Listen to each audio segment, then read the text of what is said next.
what's going on. Today, me and Sarah are playing Clear for Takeoff by Blue Orange Games. And this is going to be a really simple, easy game. Sarah, would you like to tell us what we're doing in Clear for Takeoff? Sure. So in Clear for Takeoff, we are attempting to get all of our planes down each segment of the runway, and we hope that they take off. The first player who can get all their planes to take off wins immediately. So in a two-player game, we are going to play with 6 planes each. Normally, if we were playing with more players, you would only play with 3 planes each, but since we're playing 2, we're going to do 6 planes. And so we have 2 small planes, which is this size. We have, I've got these Christmas colors over here, so I've got 2 small planes, we have 2 medium-sized planes, and then we have 2 large planes. And in order to get our planes onto and then down the runway, we have to be able to play cards from our hand based on the size of the plane that we're attempting to move. So if I want to move a small plane, I only have to pay 1 card. If I'm attempting to move a medium-sized plane, I have to play 2 cards. And if I want to move a big plane, I have to pay 3 cards. So if, for example, this is my hand, and I want to get a plane onto the runway, I would pay a card based on which plane that I want to put on the runway and which area of the runway that I want it to get to. So for example, I could play my 1A card and I could put one of my small planes on the runway. And then maybe on a future turn, I play a B card and I can move that plane onto the B part of the runway. And then maybe I ignore that one for a little while and I play 2 A cards. I can put one of my medium-sized planes on the runway. So you're playing these cards and attempting to get your planes down the runway. When you get all the way to the last part of the runway, you have to draw cards based on the size, again, of your plane. So because that's a small plane, I would only draw 1 of these weather cards, and it would tell me if I'm clear for takeoff or not. So this one is clear skies, my plane would take off, no problem. But there are 3 other types of weather patterns possible that affect each of the different size planes. So one weather pattern would affect small planes, so they wouldn't be able to take off. One would affect medium-sized planes, so they wouldn't be able to take off, and one would affect large planes, so they wouldn't be able to take off. So on my turn, I'm just either going to play cards from my hand to try to advance my planes down the runway, or I can discard cards from my hand so that when I draw back up, hopefully I get what I'm looking for.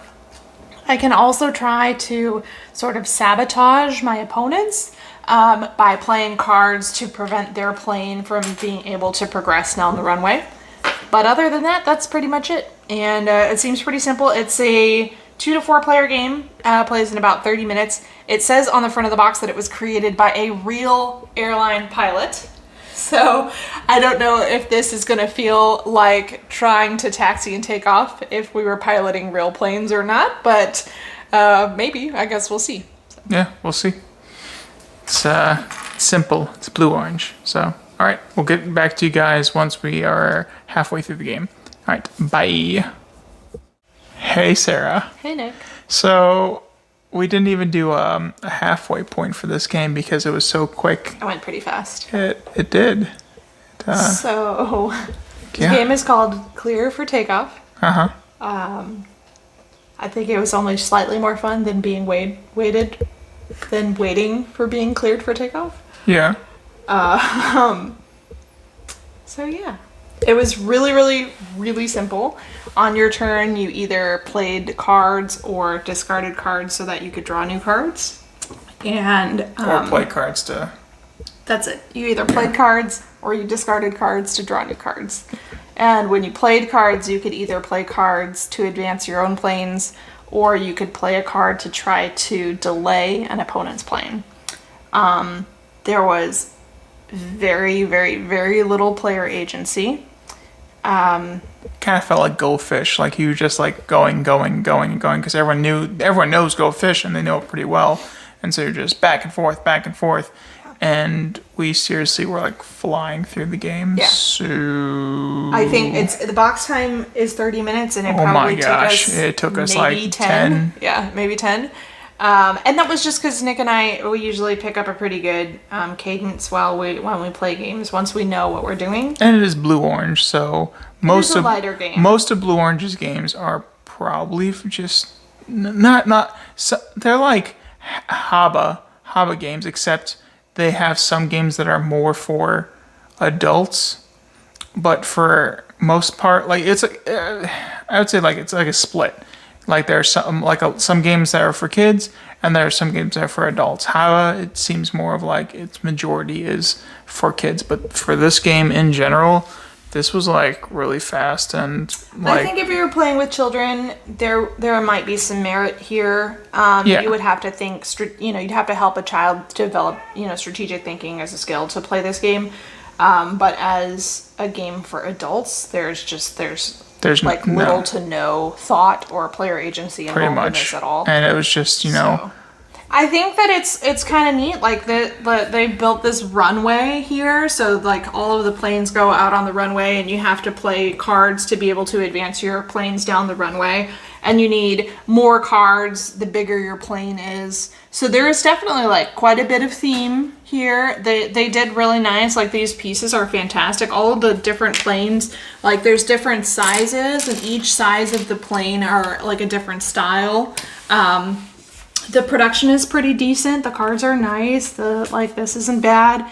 So like they did a good job. And if we were playing with children, it would probably be a little bit more engaging. Yeah, it would probably be 30 minutes, and it would be, kids would be like all upset if someone delayed their flight, and it might be funny for the adults. I get upset when my flights get delayed. So. Yeah, and it might be funny for adults to hear like children say that, because they might not like understand what they're saying, but we know perfectly well what's going on.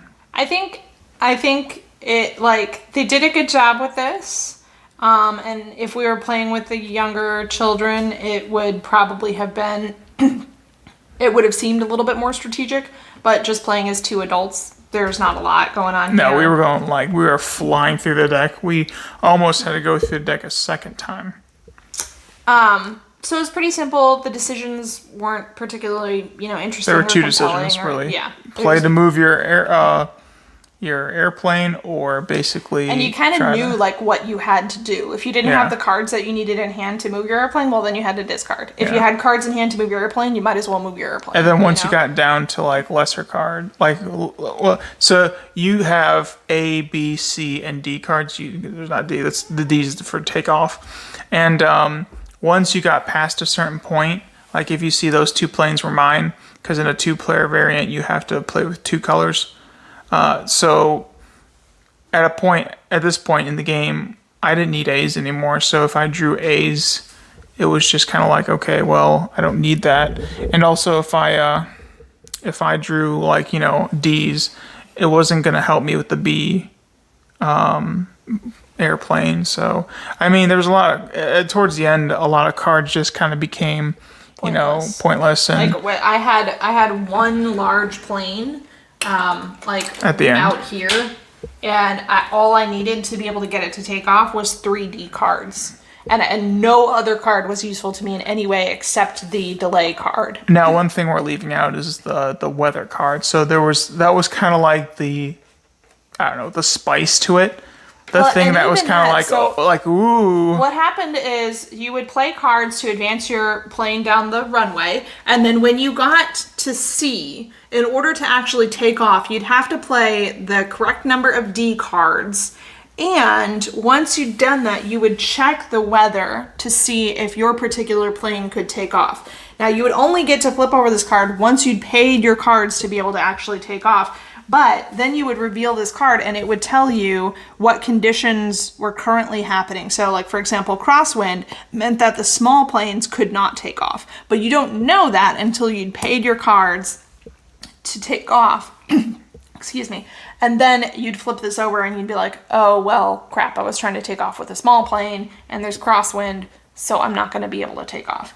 Even that I thought was a little bit random. There wasn't any player agency over here. I thought maybe if like you would have said, you know, I would like to take off, but I'm going to check the weather first.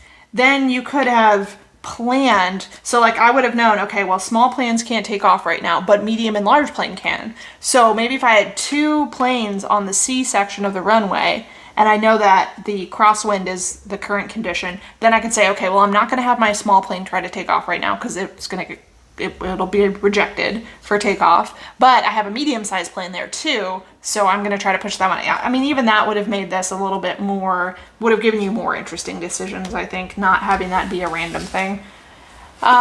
So yeah, it's neat in theory. They did a great job with the production. It's good for the younger ages, but if you get older, it's just, you know, it's not even it's not even filler for adults. It's just, you know, you're mindlessly playing something, and I like sometimes when I get home, I don't want to really play something too in depth because my brain's fried. But this is just kind of like even below that. It's just like literally playing cards, and you can go on autopilot. For playing this game. There are a couple of variations, but they don't actually change much. One of them is just don't play with the weather cards, and then if you have enough D level cards to get your plane off the runway, it just gets off the runway. Oh, if we didn't have the weather cards, you would have won so like a lot faster than I would have. Because at that point, you were getting cards faster than I, or you got cards faster than I did. So it was kind of like, okay, well, I'm at a point. You only needed 1 card, so you could like discard your entire hand. Yeah. And there was a wild card called the Lucky Captain's card, and so that would, you know, help out with that. And if I had any, you know, delays, you could get rid of those pretty easily. And so, I mean, it's a blue-orange game, and this is aimed for kids. Yeah. This is not for adults. I mean, if you have someone that's... There are some blue-orange games that, I mean, they're still aimed for kids, but I still have a really good time with them. For example, Battle Sheep. Battle Sheep is a good one. And then I was also thinking about the video game one. What's that one called? Slide Quest.